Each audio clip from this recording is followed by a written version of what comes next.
La Paz, Bolivia. At almost 3,700 meters, it's the highest capital city in the world. It also holds the more dubious honor of marking one end of the most dangerous road on the planet. And that's why I was here. First thing I noticed is the way the altitude just smacks you in the chest. As soon as they open those aircraft doors, it was like somebody giving me a great big punch. And to be honest, every single movement is an effort. I hope I get used to it soon, because at the moment, I'm feeling terrible. Altitude sickness is just one of the problems that I faced. El Camino del Muerte, the Death Road, claims the lives of around 100 people every year. It clings precariously to the mountainside between La Paz and the town of Coroico in the thick jungle of the Yungas. The next day, I was woken by the sound of dancing in the streets, a promising start to my Bolivian adventure, and a charming traditional soundtrack as I headed out of La Paz. In a country where ancient trucks and overloaded microbuses are the normal form of transport, my supercharged Range Rover Sport was pretty conspicuous as I left the city.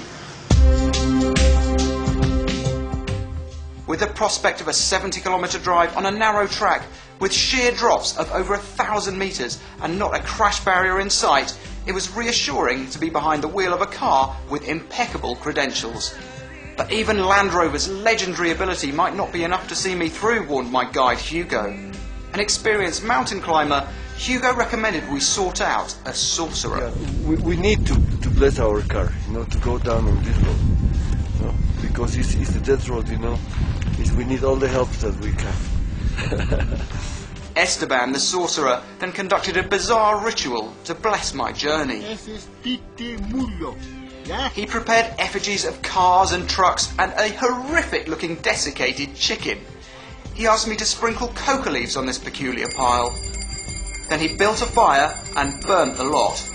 Then he broke out the beer, advising me to get drunk before attempting the crossing. Funnily enough, I declined, and we sprayed it around the fire instead. I headed off, a few dollars lighter, but with the gods on my side.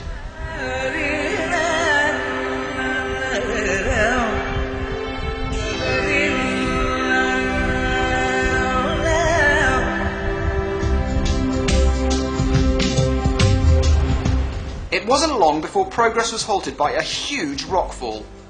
And judging by the equipment being used to clear it, the road was going to be blocked for some time. Eventually they let me through, but just a few miles up the road, another huge landslide blocked my path. I hardly dared think what would have happened if I'd arrived just a few minutes earlier. Maybe the sorcerer had done his job after all. This time the equipment was rather more impressive, and the road crew soon had the way clear.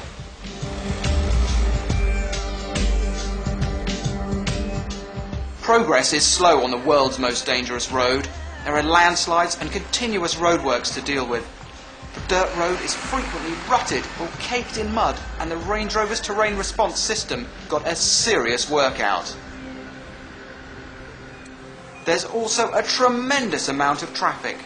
Trucks carrying produce from the lush Yungas to the capital and hastily driven microbuses ferrying people drive with complete indifference to the road's reputation. The track is narrow, and passing requires a great deal of skill and cooperation between drivers.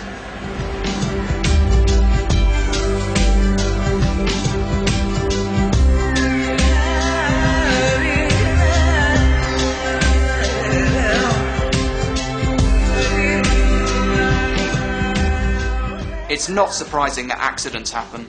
The drops are terrifying. A minor misjudgment and I'd be lost in the jungle hundreds of meters below. Memorials to those who have lost their lives are everywhere.